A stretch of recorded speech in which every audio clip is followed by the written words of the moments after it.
अच्छा, कुछ बातें ऐसी होती हैं जो हम रोज़ महसूस तो करते हैं लेकिन कभी कह नहीं पाते। आज इस वीडियो में हम कुछ ऐसे ही साइलेंट स्ट्रगल्स के बारे में बात करेंगे जो कि मेरी कुछ बहनों ने, कुछ भाइयों ने हमारे साथ कमेंट्स के थ्रू शेयर की। Thank you so much for your appreciation and encouragement and trust for me and for this new little channel. ठीक है, हम उन कमेंट्स को भी शेयर करेंगे और उन पे भी बात करेंगे। ठीक है। अच्छा, most of the comments are related to anxiety, mental stress और वही जो रियल स्ट्रगल्स हैं being females in South Asia, in Pakistan, in India, in different related countries. तो वो सारी चीज़ें हम आज यहाँ पे डिस्कस करेंगे। अच्छा, ये पहला कमेंट हमें आया है सालिहा रियाज की तरफ से। ठीक है, ये कहती हैं your videos really give peace to the heart and I feel like someone truly understands what I am going through. I really like your content, so I wanted to share something from my own life. I am a doctor, and when I got married, in the beginning things were very hard. There were many fights and a lot of stress all the time. But later, my husband changed. He gave me time, he listened to me and supported me. I also learned how to cook, and now I can manage the home well. That problem is solved now. But there is one thing that is still making me very uncomfortable. My sister-in-law's husband, who is a software engineer, acts in a strange way with me. Whenever he visits, he does things that make me feel uneasy, like touching my hand while giving tea or standing too close without any reason. He is around 45. I told my husband once with courage, but he got angry and said that his brother-in-law cannot do such things and that I am overthinking it. After that, I stayed silent, but inside me, my anxiety keeps growing. Every time that man is around, I feel scared. I do not want to break the family or blame anyone, but I also want to feel safe and respected. I am sharing this because I know many women go through similar situations but stay quiet. I just hope we all find the strength to speak up and be heard without being blamed. अच्छा, ये उन्होंने एक scenario discuss किया है। मैंने कुछ दिन पहले एक वीडियो यहाँ पे अपलोड की थी जिसमें मैंने बताया था कि आप मतलब करियर पे फोकस करते हैं। आजकल की बच्चियाँ जो हैं वो करियर पे फोकस करती हैं और वो ये स्किल सीखना भूल जाती हैं। पेरेंट्स भी समहाउ उनको ये स्किल सिखाना भूल जाते हैं कि इन बच्चियों की शादी भी होनी है, इन बच्चियों ने आगे भी जाना है और इनको घरदारी भी सिखानी चाहिए। वो मोस्टली इसी में लगे रहते हैं कि चलो भाई डॉक्टर बन जाओ, इंजीनियर बन जाओ एंड ऑल दिस। ठीक है, और फिर उस वीडियो पे इनका ये कमेंट आया। ठीक है, इन्होंने कहा कि ये डॉक्टर हैं और इनको सिमिलर सिचुएशन फेस करनी पड़ी, काफ़ी लड़ाइयाँ वगैरह भी हुई, लेकिन समहाउ इनके हस्बैंड जो थे वो उन्होंने इनका साथ दिया, इनको सपोर्ट किया और फिर उसकी वजह से इन्होंने उस मतलब डिफ़िकल्ट सिचुएशन को टैकल किया। ठीक है, लेकिन एक और जो प्रॉब्लम उन्होंने शेयर किया वो ये किया कि जो उनकी नंद है, जो उनकी सिस्टर इन लॉ है, ठीक है, उनके हस्बैंड काफ़ी वियर्ड एक्ट करते हैं उनके साथ। ठीक है, अब ये जो हमारी फीमेल इंस्टिंक्ट होती है ना, स्पेशली हमारी इधर साउथ एशिया में, ठीक है, क्योंकि हर टाइम हमने बाहर निकलते हुए फैमिलीज़ में हमने इतनी ज़्यादा हरासमेंट समहाउ सेंस की होती है। ठीक है, फेस ना भी की हो लेकिन फिर भी आते जाते नज़रें और मतलब ये हमारा रडार सिस्टम इतना स्ट्रांग होता है कि ये कभी रॉन्ग नहीं हो सकता। बीइंग फीमेल मुझे पता है ये कभी रॉन्ग नहीं होता। ठीक है, अगर आपकी इंस्टिंक्ट आपसे कह रही है कि ये बंदा जो है ये ठीक नहीं है, आपको सही से देख नहीं रहा, मतलब आपको सेंस हो जाता है कि कोई बंदा आपको ठीक से देख नहीं रहा, तो वहाँ पे भी आपकी जो मतलब हमारी फीमेल्स की जो नज़र और जो सेंस होती है ना वो बिल्कुल शार्प होती है। ठीक है, अब इनके अकॉर्डिंग इन्होंने फील किया होगा कि जो इनके नंदोई हैं, मतलब जो इनकी नंद के हस्बैंड हैं, ठीक है, उनके आने से ये काफ़ी अनकंफर्टेबल फील करती हैं, वो इनको घूरते होंगे या जो भी है। ठीक है, तो उस सेंस में इन्होंने अपने हस्बैंड से भी बात की, लेकिन इनके हस्बैंड का वही ना कि हाँ भाई भाईजान ऐसे कैसे कर सकते हैं, और वही हमारा एक मतलब सेंस के हमारा दामाद है और ये नई बहू है या ये मेरी बीवी है, ये ओवरथिंक कर रही है, ठीक है, भाई ऐसे कैसे कर सकते हैं एंड ऑल दिस ना। अब इस सेंस में ये अपनी सास को भी नहीं बता सकती, अपनी नंद को भी नहीं बता सकती, वो एक अलग से फसाद स्टार्ट हो जाएगा, ब्लेम गेम स्टार्ट हो जाएगी कि हाँ भाई इसकी जरूरत कैसे हुई मेरे मियाँ को कुछ कहने की, और इनके भाई को इनकी बहन कहेगी कि हाँ भाई तुम्हारी बहन तुम्हारी बीवी ऐसे करती है एंड ऑल दिस, ठीक है। इसी तरह इनकी सास पे स्टार्ट हो जाएंगी कि तुम मेरी बेटी का घर खराब कर रही हो एंड ऑल दिस। तो इस सेंस में ये समझना ज़रूरी है कि वो कह रही हैं कि I don't want to break the family but also I want to feel safe, ठीक है। तो सबसे पहला इशू तो ये है कि उन्हें बाउंड्रीज क्रिएट करनी पड़ेगी, ठीक है। सिस्टर आप अगर कोशिश कर सकती हैं ना, ठीक है, कि आप जब वो आए तो अगर हो सकता है कि आप उनके सामने आपके ना जाने से भी काम चल जाए तो आप कोशिश करें कि आप थोड़ा दूर रहें, ठीक है। वो सास हैं आपकी, वो उनको मतलब पूछ सकती हैं, हॉस्पिटैलिटी उनकी कर सकती हैं, और या फिर अगर कोई और फैमिली में इस तरह का कोई मेड वगैरह का हाउस हेल्प का चक्कर है तो वो कर सकती हैं। आप कोशिश करें आप खाना वगैरह बना दें लेकिन सामने मत आए, ठीक है। और अगर ये पॉसिबल नहीं है, ठीक है, आपको वो कहते हैं ना कि बहू को फिर आगे हो के सारे काम करने पड़ते हैं, ठीक है। तो फिर ये है कि आपको अपने मियाँ से एक दो दफ़ा फिर बात करके देखनी चाहिए, और अगर वो इस सेंस में आपको सही से रिस्पॉन्ड नहीं कर पा रहे तो फिर आपको अपनी फैमिली को बताना होगा, ठीक है। आप अपनी मदर या अपनी सिस्टर उनको बताइए ताकि वो तरीके से आपके मियाँ से बात करें या फिर वो आपकी सास से बात करें कि हाँ भाई ये इश्यूज़ आ रहे हैं। तो आई नो कि कहने में ये बात बहुत आसान लगती है, इतनी आसान होती नहीं है, स्पेशली हमारे माशरे में इन बातों पे घर टूट जाया करते हैं, ठीक है। और बहुत फसाद खड़ा हो जाता है अगर अगला बंदा अंडरस्टैंडिंग ना हो, वो समझ ना रहा हो कि हाँ भाई बच्ची क्या कहना चाह रही है या वो उसको क्या अनकम्फर्टेबल सिचुएशन फेस करनी पड़ रही है, ठीक है।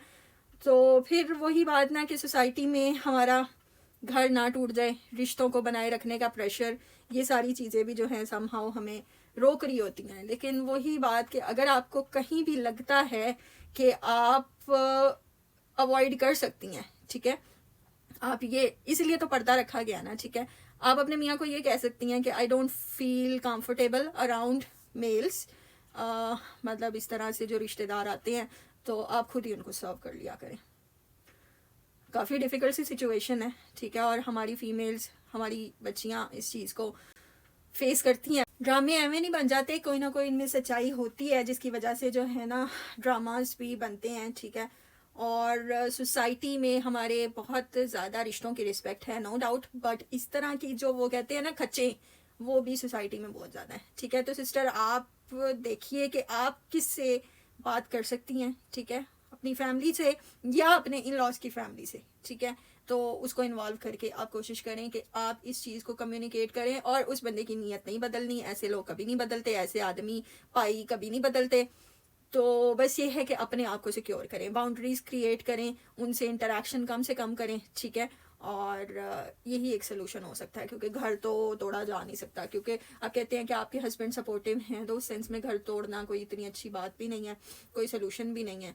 तो मैं आपके लिए दुआ करूंगी कि आप इस सिचुएशन से निकलें।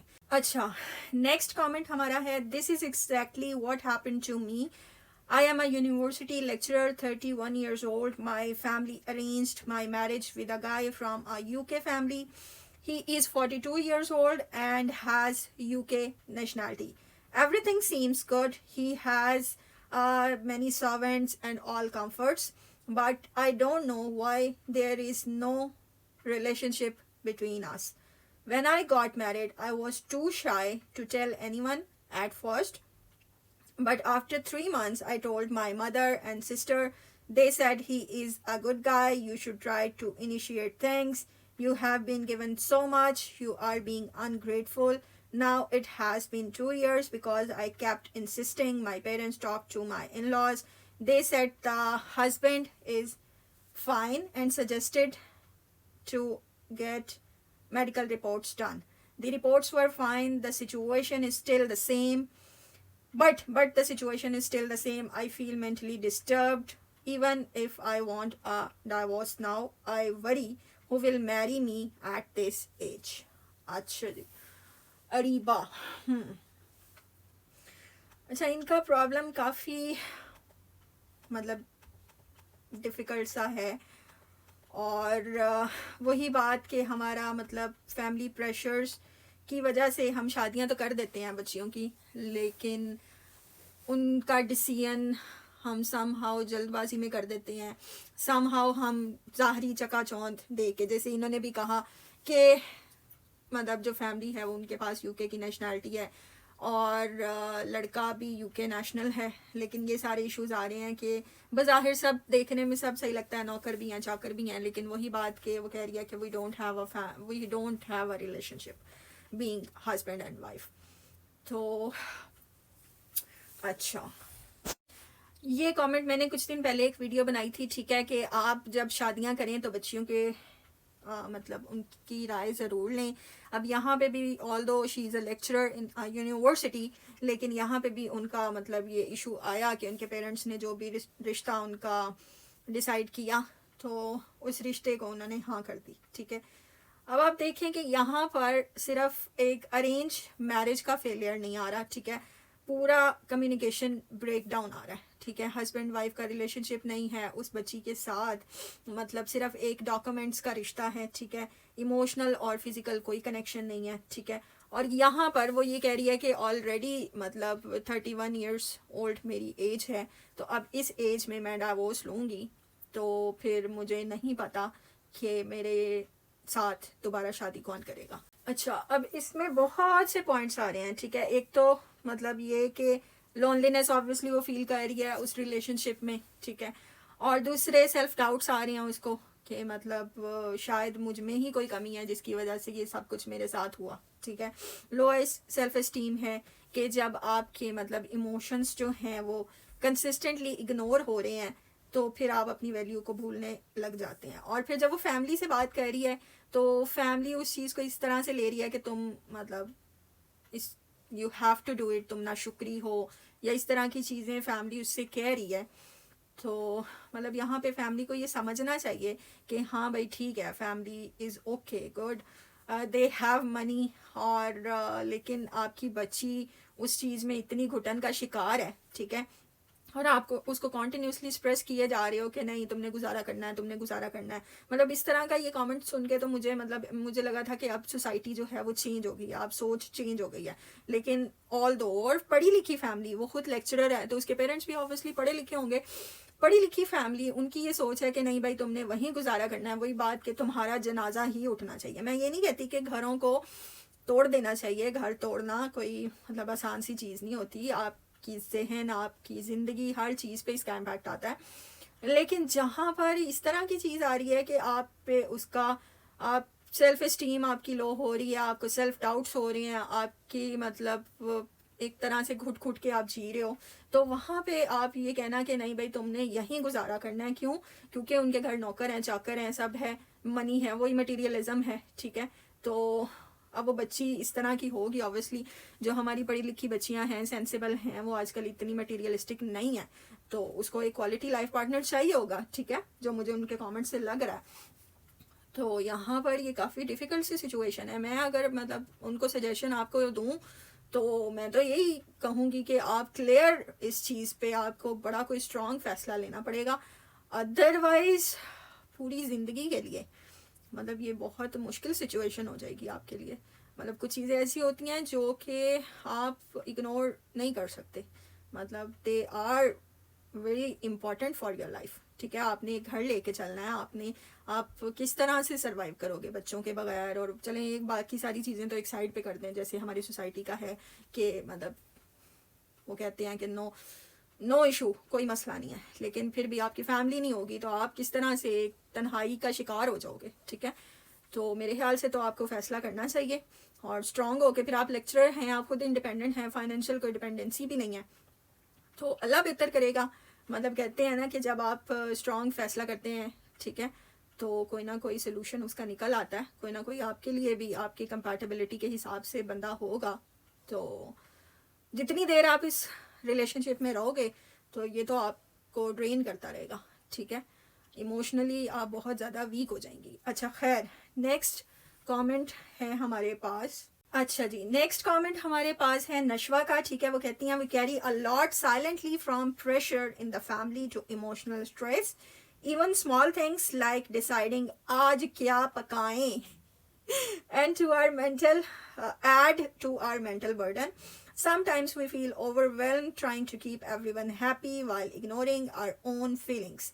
It's not easy to share these things because many people don't understand or think we are just overthinking. On top of that, some situations make us very uncomfortable, but we stay quiet because we don't want to create problems. These feelings build up inside and make us feel tired and alone. Thank you for making videos like this that help us feel seen and understood. It's a relief to know we are not the only ones going through these struggles. Thank you so much, Nashwa, for your comment. ठीक है, और इसमें वो बता रही हैं अपनी daily life का, मतलब उनको काफ़ी स्ट्रेस है, काफ़ी चीज़ें वो फेस करती हैं. ठीक है, मैंने कुछ दिन पहले एक वीडियो बनाई थी, प्रायोरिटाइज योर हैप्पीनेस. ठीक है, बीइंग फीमेल स्पेशली. इसमें ये था कि हम मतलब जिम्मेदारियाँ करते रहते हैं, पूरी करते रहते हैं, और अपने आप को हम इग्नोर कर देते हैं. तो वो यही कह रही हैं कि हम लोग मतलब बहुत ज़्यादा स्ट्रेस फील करते हैं. इवन कि हमें डेली ये भी स्ट्रेस और एंजाइटी होती है कि आज क्या पकेगा. ठीक है, ये एक बहुत बड़ा क्वेश्चन है जो कि फीमेल्स के लिए होता है कि हाँ भाई आज क्या पकाएं. और लिटरली मुझे खुद भी इस चीज़ के बारे में समहाउ होता है कि मियाँ साहब से पूछ रही हूँ कि आज क्या पकाना है. ठीक है, वो कहते हैं कुछ भी पका लो, अब ये भी मैं तुम्हें बताऊँ कि क्या पकाना है. तो हाँ, फीमेल्स के लिए ये भी बहुत बड़ी मतलब प्रॉब्लम है. ठीक है, मेंटल लोड होता है.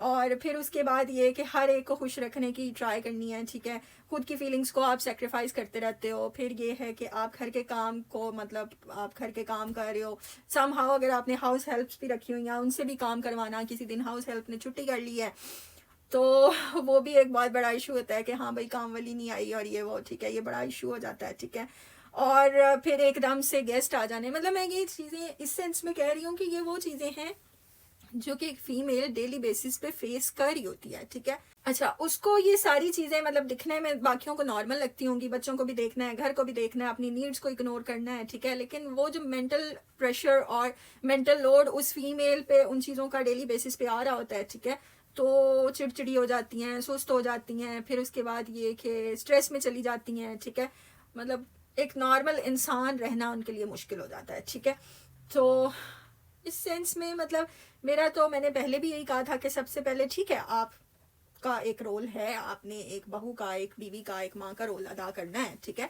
लेकिन आपकी मेंटल कैपेसिटी को भी आपको देखना पड़ेगा. ठीक है, आपको नो कहने की आदत भी डालनी पड़ेगी.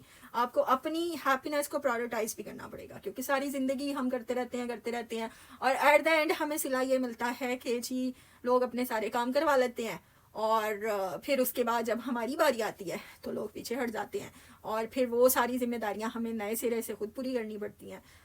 उस टाइम आपके पास हिम्मत भी नहीं होती, क्योंकि आपने वो सारी हिम्मत, वो सारी जोश, वो सारा एनर्जी दूसरों के मसले हल करने में लगा दिया. ठीक है, और जब आपका टाइम आया, आपका वक्त आया, तो लोग पीछे हट जाते हैं. ठीक है, सिंपली वो पीछे हट जाते हैं, मैं और कुछ नहीं कहूँगी.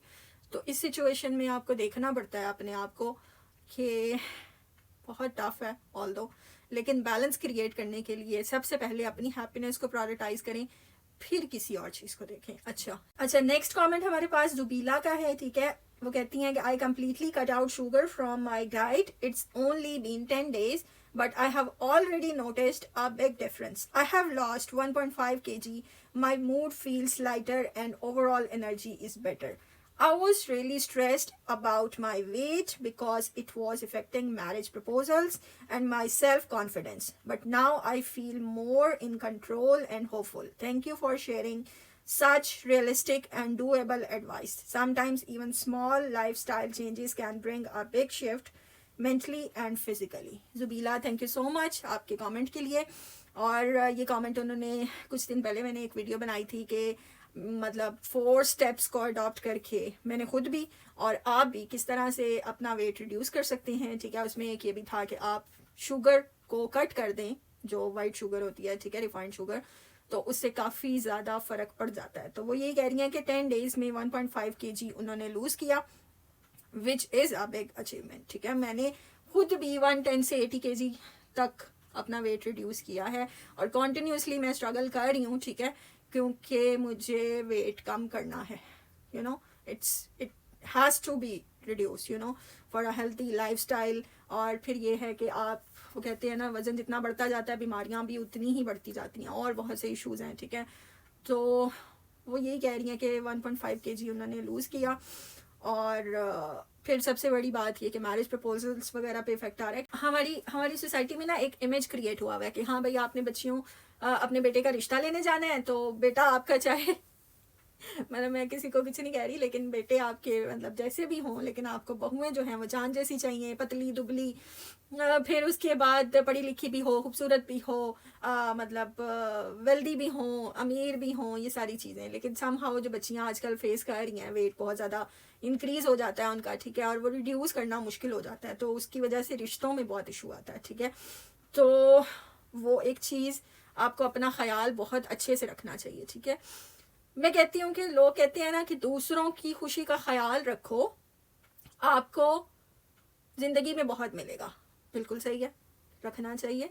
लेकिन यहाँ पे हम एक चीज़ भूल जाते हैं, हम दूसरों की खुशी का ख्याल रखते रखते ना अपने आप को इग्नोर कर देते हैं, जो कि बिल्कुल अच्छी बात नहीं है। ये नेमत अल्लाह पाक ने हमें दी, हमें ज़िंदगी अता की, सेहतमंद एक लाइफ हमें उन्होंने दी है, और हम उसको इग्नोर करके दूसरों के पीछे अपनी हेल्थ भी ख़राब करती हैं, अपने आप को भी इग्नोर करती हैं। मतलब हाइजीन के मसले हैं, आपकी एड़ियाँ फटी हुई हैं, फिर उसके बाद वेट बहुत बढ़ गया है, ठीक है, बाल आपके रफ हो रहे हैं, स्किन रफ हो रही है, आप उसका ख्याल नहीं कर रही, और दूसरों के साथ आप कामों में लगे हुए हैं, और ये वो सब कुछ करें, लेकिन अपने आप को भी टाइम दें, बहुत ज़रूरी है। अच्छा, अगला जो हमारे पास कमेंट है, ठीक है, वो आ रहा है जो मैंने लास्ट वीडियो अपलोड की थी ना, रिश्ता एप्स और बच्चों के रिश्ते, ठीक है, उसमें उन्होंने लिखा है कि आई जॉइंड अ फ्यू रिश्ता apps hoping to find someone decent, respectful, and genuinely looking for a life partner. But the experience has been mentally exhausting. Some profiles look perfect at first glance, good job, decent photos, foreign nationality. But when you actually talk to them, you realize many are not emotionally mature or even serious about marriage. Some are just browsing for fun. Others want all the benefits of a partner without the responsibilities. As a woman who is well educated, working, and with simple expectations, I was shocked to see how much people still focus on age, appearance, or where your family stands socially. It feels like you are constantly being evaluated like a product, not a human being. Many times, when I speak up about what I want in a marriage, respect, communication, emotional connection, I am told I am too demanding or too modern. Rishta apps may work for some, but for many of us, it becomes another place where your worth is judged by shallow standards. We need more platforms that promote real conversations, emotional compatibility, and mutual respect, not just filters and photos, ठीक है। इसमें वो कह रही हैं कि मैंने मतलब कुछ रिश्ता ऐप्स जो हैं वो ज्वाइन किए, ठीक है, और ताकि एक मतलब रीज़नेबल रिश्ता जो है वो मिल जाए। लेकिन जो उनको फेस करना पड़ा वो यही फेस करना पड़ा कि मोस्टली, जैसे मैंने अपनी वीडियो में भी बात की थी, कि मोस्टली उनको जो है ना वो फेक प्रोफाइल्स हैं जो कि उनके सामने आ रही हैं, ठीक है। फिर उसके बाद सबसे बड़ा प्रॉब्लम जो उनको फेस करना पड़ रहा है वो ये फेस करना पड़ रहा है कि फेक प्रोफाइल्स तो हैं, लेकिन लोग नॉन सीरियस हैं वहाँ पे, ठीक है, वो जस्ट फॉर फन, वो मतलब फ्रेंडशिप्स के लिए। और एक तो होता है ना कि आप अपने आप को मतलब हो कुछ और बता कुछ रहे हो कि हाँ भाई वैसे आपकी फैमिली मतलब उतनी अमीर नहीं है, लेकिन आप बता रहे हो कि डिफेंस में भी हमारा प्लॉट है, यहाँ भी हमारा घर है, वहाँ भी हमारा मतलब इस तरह से फैक्ट्रीज हैं, ये वो। एक तो ये फेक है, और कुछ जस्ट फॉर फन, वो मैरिड हैं लोग, वो मतलब just for fun, just for making friendship with, just to do friendship with girls, and इस तरह से भी वो लोगों का टाइम वेस्ट कर रहे हैं। खैर, मतलब मुझे हैरानगी होती है कि लोग कितने कवेले हैं, कितना का टाइम है उनके पास कि वो इन सब चीज़ों के लिए दे एक्चुअली फाइंड टाइम, और उसमें ना सिर्फ अपना टाइम और एनर्जीज इन्वेस्ट कर रहे हैं, अगले बंदे की ज़िंदगी भी तबाह कर रहे हैं, ठीक है। अच्छा, फिर वो कहती हैं कि मुझे ये था कि मतलब I was hoping to find someone decent, ठीक है, जिसमें उनको ये था कि कोई ना कोई डिसेंट प्रोफाइल में भी, आजकल मॉडर्न दौर है, हो सकता है कोई ना कोई डिसेंट पर्सनालिटी या कोई डिसेंट बंदा हो इन रिश्ता ऐप्स पे। तो मेरा भी अच्छा रिश्ता हो जाए। उनको इश्यूज आ रहे होंगे, रिश्ता आजकल करना कौन सा आसान है, स्पेशली जब बच्चियाँ पढ़ जाती हैं, मॉडर्न हो जाती हैं, ठीक है, इंडिपेंडेंट हो जाती हैं, तो उनके मैच मेकिंग, उनके मैच के रिश्ते ढूंढना काफ़ी मुश्किल हो जाता है, ठीक है। फिर उसके बाद मतलब जो बहुत ज़्यादा इशू आता है कि इस सारे सिनेरियो में आप वही बात ना, एक प्रोफाइल, दो प्रोफाइल, इतनी प्रोफाइल्स जितनी आप मैच कर मतलब सर्च कर रहे हो, वो काफ़ी ज़्यादा एग्जॉस्टिंग मेंटली हो जाता है। आपको एक होप लग जाती है उस प्रोफाइल को देखते हुए, लेकिन जब वो चीज़ें मैच नहीं करती तो फिर उसके बाद आप मतलब काफ़ी ज़्यादा मेंटली एग्जॉस्ट हो जाते हो। तो सिस्टर, ठीक है, आपने ये बोला कि आपका नाम मत शो किया जाए, तो इसलिए हम आपका नाम नहीं ले रहे। तो आप, जैसे कि मैंने वीडियो में भी बात की, आप ट्रस्टवर्दी लोगों के थ्रू रिश्ता अपना करवाइए, ठीक है। आपके फैमिली में होंगे लोग, या फिर रिश्तेदार होंगे, या फिर कोई ऐसी मतलब हमारी जानने वालियाँ होती हैं जो कि इस तरह के रिश्ता आंटियों के साथ उनके लिंक्स होते हैं और ट्रस्टवर्दी रिश्ता कराने वालियाँ होती हैं, ठीक है। उसके थ्रू आप करवाइए, अल्लाह पाक आपके लिए आसानी पैदा करे। और रिश्ता ऐप्स जो हैं इनसे आप दूर रहिए, क्योंकि बहुत सी रिसर्च ये कहती है कि only 12% of online match making app users said they found a long term trustworthy good partner, ठीक है। तो अब देखिए कि रेशो क्या चल रही है, 100 में से 12%, और बाकी जो मतलब हैं 88%, या तो उनको कोई रीज़नेबल बंदा मिला नहीं, या फिर वो फेक प्रोफाइल्स के पीछे उन्होंने अपनी ज़िंदगियाँ तबाह की, ठीक है। और बेहतर यही है कि सरफेस लेवल चीज़ों, सरफेस लेवल प्रोफाइल्स पे जाने की बजाय आप उन रिश्तों में इन्वेस्ट करें।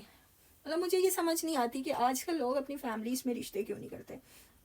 मतलब पहले हम देखते थे कि फैमिली में ही मतलब अच्छे रिश्ते मिल जाते थे, ठीक है।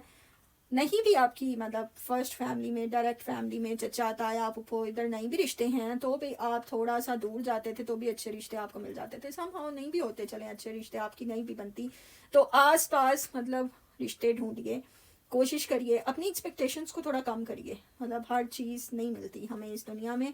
हमारी बच्चियों की एक्सपेक्टेशंस बहुत बढ़ गई है। समहाउ हर दफ़ा लड़के वाले भी गलत नहीं होते, हमारी बच्चियाँ बहुत ज़्यादा एक्सपेक्टेशंस उनकी बढ़ गई है। हमने मटेरियलिज्म देख देख के टीवी पे, सोशल मीडिया पे, इधर उधर हर जगह देख देख के, तो हमें भी वही होता है कि हाँ भाई, हाँ कोई प्रिंस चार्ल्स, हम सॉरी, कोई प्रिंस चार्मिंग ही हमारे लिए आए, ठीक है, और वो शादी करके लेके जाए। तो ऐसा नहीं होता, ठीक है। आपको कहीं ना कहीं कॉम्प्रोमाइज़ करना पड़ता है। आप देखिए अपने, जिस तरह की आपकी अपनी फैमिली है उस तरह के लेवल के आप रिश्ते देखिए, ठीक है। थोड़ा सा बेहतर आपको मिल जाएगा, लेकिन ऐसा थोड़ी होता है कि अब ये भी हो, ये भी हो, ये भी हो, गुड लुक्स भी हो, अमीरी भी हो। तो वहाँ पे थोड़ा सा हमें खुद भी, फिर बच्चियों की माएँ बहुत ज़्यादा इसमें रोल प्ले करती हैं। मतलब आप देखो कि एक तो वो पहले उनको फीड किया होता है उन्होंने कि नहीं भाई ये नहीं, यहाँ पे नहीं, ये यहाँ पे रिश्ता करना है, ये अमीर है, ये है, मतलब किसी कंगले से रिश्ता नहीं करना है, फलां अच्छा भला बंदा होता है, नौकरी याफ्ता अच्छा भला करियर वाला बंदा होता है, ठीक है। तो आहिस्ता आहिस्ता उसने ग्रो कर ही जाना होता है, ठीक है। मतलब मेहनती बंदा होता है, शरीफ आदमी होता है, उसको ये कह के ठुकरा देते हैं कि नहीं भाई ये कंगला है और इससे शादी नहीं करनी है, ऑल दिस, ये बहुत ज़्यादा हमारी फीड कर दी गई हैं माओ की तरफ से बच्चियों के जहनों में। तो थोड़े से अपने एक्सपेक्टेशंस को भी कम करिए, इंशाल्लाह रिश्ता आपको इंशाल्लाह मिल जाएगा, हम आपके लिए दुआ करते हैं, ठीक है। अच्छा, नेक्स्ट कमेंट भी मिलता जुलता ही है हमारे पास, ठीक है। I want to share something deeply personal that I know many women can relate to but don't often speak about openly. Like most of us, I started my search for a life partner with hope. A close family friend arranged a rishta for me. The family seemed genuinely good, respectful, and emotionally grounded. I trusted the process, and for a while, everything looked promising.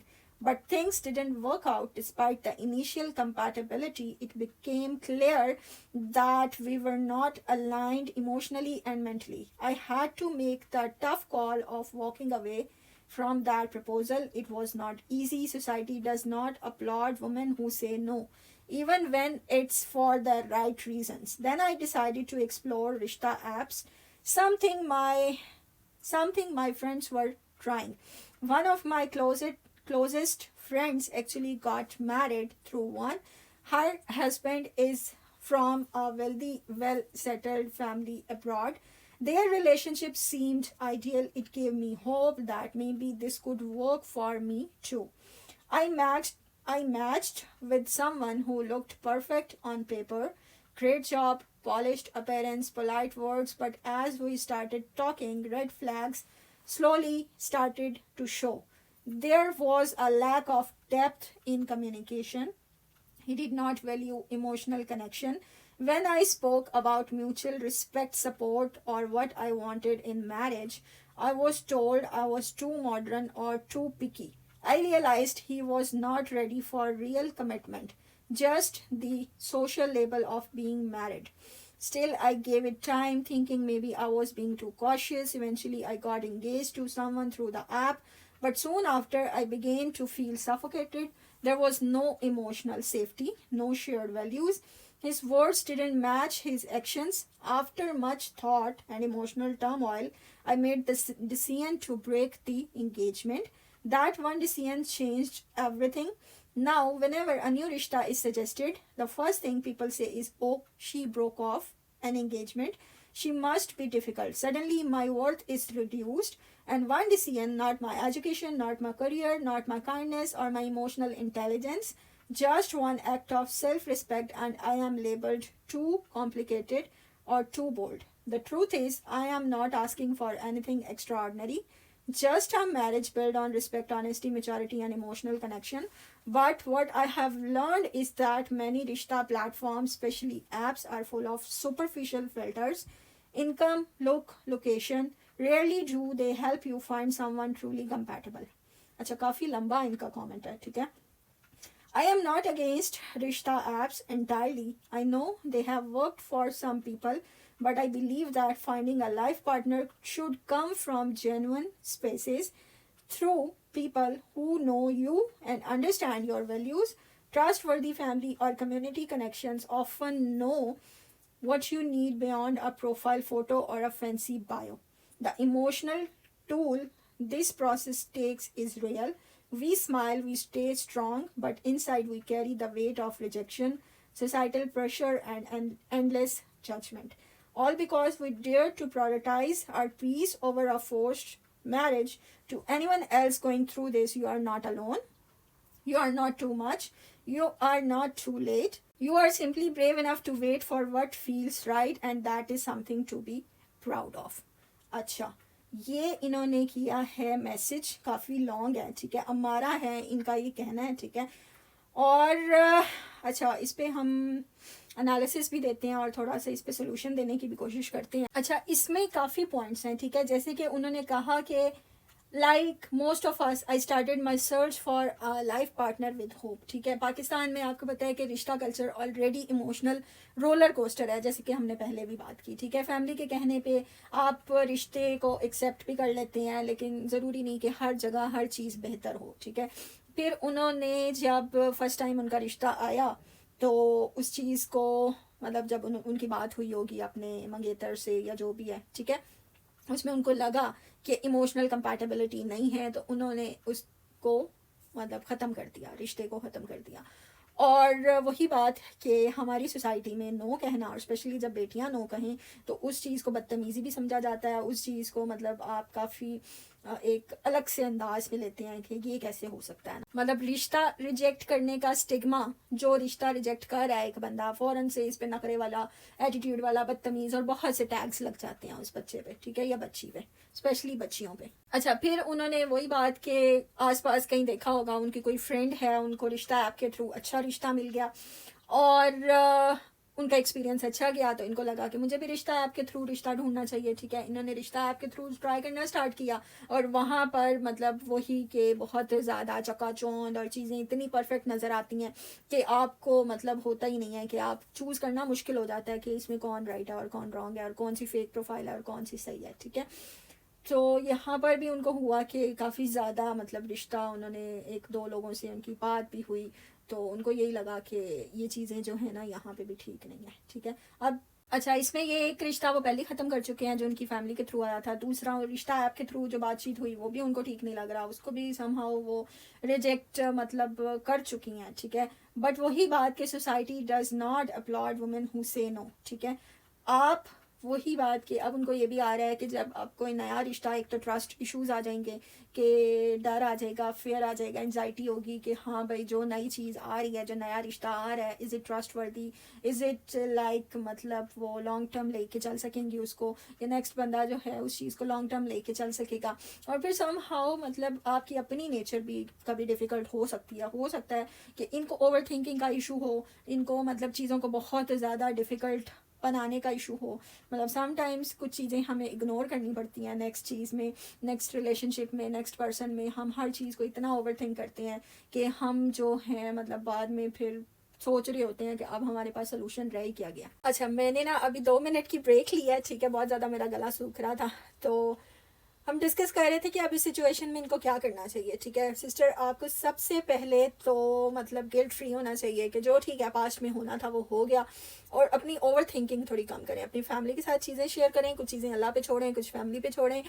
हर चीज़ इतनी over think आप करेंगी तो आपके लिए मुश्किल हो जाएगा, और रिश्ते को निभाने के लिए ना समहाउ कभी कभी आपको बहुत सी चीज़ें इग्नोर करनी पड़ती हैं। ठीक है, आपकी पर्सनालिटी हर बंदे के साथ मतलब 100% मैच नहीं हो सकती, कॉन्फ्लिक्ट्स होते हैं, डाइवर्सिटी होती है, ठीक है, ओपिनियन का डिफरेंस होता है, लेकिन ज़रूरी नहीं कि जिससे आपका ओपिनियन का डिफरेंस हो वो बंदा गलत हो। ठीक है, उसकी अपनी सोच हो सकती है, आपकी अपनी सोच हो सकती है, तो गिव इट अ ट्राई, थोड़ा सा गैप लें, फिर उसके बाद दोबारा ट्राई करें, कोई 1-2 महीने गैप लें, अपने आप को रिलैक्स करें, ट्रैवल करें और शॉपिंग वगैरह करें, तो उसके बाद अल्लाह बेहतर करेगा आपके लिए, कोई अच्छा अल्लाह ने सबब बनाया होगा। ठीक है, अच्छा नेक्स्ट हमारे पास जो कमेंट है, ये लास्ट कमेंट है जो हम लेंगे, ठीक है, और फिर उसके बाद वीडियो को हम यहाँ एंड करेंगे। अच्छा, ये कमेंट जो है ना वो हमारे एक भाई की तरफ से आया। मोस्टली ये चैनल आपको पता है कि फ़ीमेल ओरिएंटेड है, यहाँ पे जो भी इश्यूज़ डिस्कस करती हूँ या जो भी कमेंट्स और चीज़ें डिस्कस करती हूँ मोस्टली रिलेटेड टू फीमेल्स होती हैं, बट ऑफ कोर्स मतलब ज़रूरी नहीं कि हर प्रॉब्लम फीमेल्स के साथ ही एसोसिएटेड हो। हमारी सोसाइटी में हर बंदा मतलब he has issues and he can express, और वेलकम है जी आपका यहाँ पे। ठीक है, आपने कमेंट किया, बहुत शुक्रिया। अच्छा, ये कहते हैं कि मैं सऊदी अरब गया था और वहाँ उर्दू में कमेंट किया इन्होंने। ठीक है, मैं सऊदी अरब गया था और वहाँ बहुत मेहनत करके लाखों रुपए कमाए। मेरी माँ हमेशा कहती थी कि अपनी बीवी को कुछ मत दो क्योंकि वो सब कुछ बिगाड़ देगी। मैं माँ की बात मानकर अपनी बहन के पास पैसे भेजता रहा और मदद करता रहा, लेकिन अचानक 25 साल बाद कुछ ऐसे मसाइल आए कि मुझे वहाँ से डिपोर्ट कर दिया गया और मैं खाली हाथ वापस आ गया। जो कुछ भी वहाँ मेरे पास था वो सब जमानतों में लगा हुआ था और मैं जान छुड़ा के वापस आया हूँ। अब यहाँ मेरी बहन ने 4 घर बना लिए हैं। जब मैंने अपने पैसे मांगे ताकि कारोबार शुरू कर सकूँ तो वो कहती है कि हमने तुम्हारी बीवी और बच्चों को खिलाया है और तुम क्या मांगते हो। ठीक है, हालांकि मेरी बीवी के भाई भी उन्हें खिलाते थे, मैं अपनी बहन के लिए अपनी बीवी को नज़रअंदाज करता रहा और मदद करता रहा, लेकिन आज मैं खाली हाथ हूँ तो मेरे बच्चे अच्छी तालीम भी हासिल नहीं कर सके। एक किसी फैक्ट्री में काम करता है एक इनका बेटा, ठीक है, और दूसरा बेटा माँ के साथ रहता है। मेरी बेटी लाइक है और स्कॉलरशिप पे पढ़ रही है, लेकिन सब मुझसे दूर रहते हैं। जब मैं बहन से बात करके वापस आया तो मुझे हार्ट अटैक हुआ। ना मेरा भाई ना बहन मुझे देखने आए। वो कहते हैं कि तुम हमारे लिए मर गए और हम तुम्हारे लिए। समझ नहीं आता मैं क्या करूं। अच्छा, इस कमेंट में जो चीज़ मतलब उन्होंने एक्सप्रेस किया ना, ये हमारे बहुत से भाइयों का इशू है। ठीक है, हमारी सोसाइटी में मोस्टली मेल्स की ये ग्रूमिंग की जाती है, कंडीशनिंग ऐसे की जाती है कि आपने अपनी बीवियों को कुछ नहीं देना, वो बर्बाद कर देंगी। ठीक है, मोस्टली जब भाई या बेटे इस तरह से कमाऊ पूत होते हैं, ठीक है, उन पे सारा घर डिपेंड कर रहा होता है, तो माओं को और बहनों को इनसिक्योरिटी होती है कि अगर इसकी शादी कर दी और इसकी बीवी आ गई तो कहीं ये अपना सब कुछ उस पर ना लुटा दे। ठीक है, और फिर जब बीवियाँ आ जाती हैं तो कॉन्टीन्यूसली उनको मतलब ऐसे फीड करती रहती हैं कि उजाड़ देगी, इस पर भरोसा ना करो, या पिछड़ों को खिला देगी और ये वो। ठीक है, और जब इस तरह से बेटे या भाई मतलब किसी फॉरेन कंट्री में होते हैं, ओवरसीज़ होते हैं, तो उनके साथ ये चीज़ ज़्यादा होती है। मतलब जब आप हस्बैंड वाइफ साथ रह रहे होते हैं ना, तो फिर वहाँ पे ये चीज़ें ज़रा कम हो जाती हैं, इनकी इंटेंसिटी कम हो जाती है। लेकिन जब ऐसे आप परदेश में रह रहा है एक बंदा, और फिर माँ और बीवी, और आई एम श्योर माँ और बहन वो बीवी से बात भी नहीं करने देते होंगे, या करने भी अगर देते हों तो बड़ी उसके सर पे मंडलाते रहते होंगे, सर पे खड़े रहते होंगे कि हाँ भाई ये क्या बात कर रही है, ऑल दिस, अपने ही मसलों में उलझाई रखा सारी ज़िंदगी। उन्होंने सारी ज़िंदगी जो कमाया अपनी बहन को, पहले माँ को देते रहे, फिर बहन को देते रहे, ठीक है। और फिर किसी वजह से वो वहाँ से डिपोर्ट हुए हैं, तो जो भी उनके पास वहाँ पैसे थे बकौल उनके, वो सब वहाँ पे उनकी ज़मानतें वगैरह, कोई इशू हुआ होगा उनका जिस पे वो लग गया। अब वो वापस आए हैं, जो पैसे वो अपनी बहन को जमा कराते रहे, या बहन ने जो है वो मना कर दिया कि हाँ भाई तुमने जो हमें दिया वो तो हमने तुम्हारी बीवी और बच्चों को खिला दिया। हालांकि बकौल उनके कि मेरे बीवी और बच्चे जो हैं वो उनके भाई उनको पालते रहे, ठीक है, उनके भाई या उनके पेरेंट्स वगैरह उनको खिलाते रहे, मैं उनके लिए मैंने कुछ नहीं किया, मैंने जो कमाया अपनी बहन को दे दिया, ठीक है। तो आई एम सॉरी कि आपको इस तरह का इशू फेस करना पड़ा है, और अब जब वो चीज़ें वापस लेने की बारी आई है तो बहन मुकर गई है कि हाँ भाई कौन से पैसे और कहाँ के पैसे, और इवन कि वो कह रहे हैं मुझे हार्ट अटैक भी हुआ है तो कोई मुझे देखने नहीं आया, बल्कि सब रिश्ते उन्होंने ख़त्म कर दिया है, खून सफ़ेद हो गया, उन्होंने बोल दिया है कि हाँ भाई तुम कौन हम कौन, हमारा तुमसे कोई वास्ता नहीं है, ठीक है। अब यहाँ पर बहुत सी चीज़ें मतलब समझ नहीं आती मैं क्या करूं। अब आपने जो कमेंट किया वो इतना मतलब हमारी सोसाइटी में कॉमन है, फिर भी इसके सॉल्यूशंस वाज़े तौर पे हर जगह मतलब ये कहा गया है कि आप बैलेंस करें जिम्मेदारियों में, हुकूक आप पेरेंट्स के भी पूरे करें, माँ बाप बहन भाई सबके हुकूक पूरे करें, लेकिन बीवी और बच्चों के लिए भी दूर अंदेशी से काम लें और उनके भी हुकूक पूरे करें, ठीक है। आप उनको भी उनके लिए ज़रूर कीजिए, आप बाहर गए, उन्होंने आपको पढ़ाया लिखाया, एक तरह से आपको एक मुकाम तक पहुंचाया, लेकिन ये अक्लमंदी नहीं है कि सारा कुछ आप लुटा के अगले को दे दो। ना सारी ज़िंदगी आपके पास वो स्ट्रगल रहती है, ना सारी ज़िंदगी एनर्जी रहती है, ना ही सारी ज़िंदगी आपको उतना पैसा आता है। एक टाइम होता है, उस टाइम पीरियड में आपको रिस्क आ रहा है, अल्लाह करे सारी ज़िंदगी आता रहे, लेकिन समझदारी ऐसी है कि उसको इस तरह से एक्सपैंड करें, डिवाइड करें कि कल कल आँख हो, आपने जब वापस जाना है तो आपके पास कुछ ना कुछ हो, ठीक है, जो आपके अपने अंडर में हो। ये भी नहीं कि सब कुछ आप बीवी को दे दें, सब कुछ आप बहन पे दे दें, ठीक है। आपके खुद अंडर में चीज़, आप इससे बेहतर था खुद कोई अकाउंट खुलवाते, वहाँ पे अपने पैसे सेव करते रहते, ठीक है, बजाय आप उनको भेजते रहे और जो भी आप करते रहे। अब इस सिचुएशन में क्या हो सकता है, मतलब वो तो आपको कभी पैसे वापस नहीं देंगी। और बहुत से ओवरसीज़ में मतलब हमने ये चीज़ें देखी हैं कि वो सारी ज़िंदगी पैसे भेजते रहते हैं, कमेटियाँ पूरी करते रहते हैं बेचारे, घर बनाते हैं, बाद में उस घर पे सारे भाइयों का हक आ जाता है, ठीक है। वो गाड़ियाँ बनाते हैं, वो बच्चियों की बहनों की शादियाँ करते हैं, बहुत कुछ करते हैं ओवरसीज़ भाई, लेकिन बाद में जब बात आती है तो उनका अकेले का वो सब हकदार होते हैं उसमें। तो इसमें उनको सेपरेट भी चीज़ें सेव करनी चाहिए, ठीक है, ताकि कल कल आँख को जब वो वापस आएँ तो उनके पास कुछ ना कुछ हो।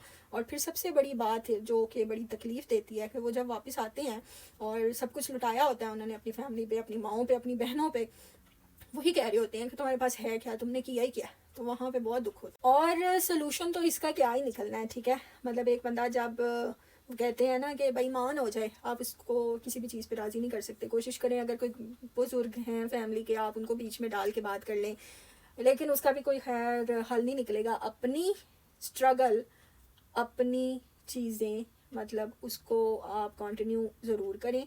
दोबारा से इस उम्र में आके चीज़ें मतलब 25 साल आप कह रही हैं आप सऊदीया में रहे, तो आप 50 के करीब होंगे, ठीक है, 45-50 के करीब आप होंगे, तो इस उम्र में दोबारा से स्ट्रगल स्टार्ट करना बहुत मुश्किल है। लेकिन अपने बच्चों को एतमाद में लें, अपने बेटों, आपके बेटे आपके बाजू हैं, ठीक है, उनके साथ मिल के दिमाग आपका हो, इस उम्र में आपका दिमाग चले और मेहनत वो करें, आप स्टार्ट करें, अल्लाह पाक उसमें बरकत डालेगा। और सबसे बड़ी बात ये कि अपनी हेल्थ का ख्याल रखें। मतलब इस तरह से स्ट्रेस लेके आपने हार्ट अटैक करवा लिया खुद को, तो किसी को कोई फ़र्क नहीं पड़ा और किसी को कोई फ़र्क पड़ेगा भी नहीं, अपना ख्याल रखें, ठीक है। ओके जी, ये आज हमने एक एक्सपीरियंस किया था, ठीक है, जिसमें आपके कमेंट्स भी इन्वॉल्व किए जाएं और उसके साथ रिलेट करके हम वीडियोस बनाएं, ठीक है। और आप कमेंट सेक्शन में ज़रूर बताइएगा कि आपको ये वीडियो कैसी लगी, और कमेंट्स अच्छे अच्छे आप करिए, हम उनको इनकॉर्पोरेट करने की कोशिश करेंगे वीडियो में, और डिस्कस करेंगे, मिलजुल के सोसाइटी को बेहतर बनाने की कोशिश करेंगे, ठीक है। अपना बहुत ख्याल रखें और हम मिलते हैं एक और न्यू वीडियो के साथ। अपना ख्याल रखें, अल्लाह हाफिज़।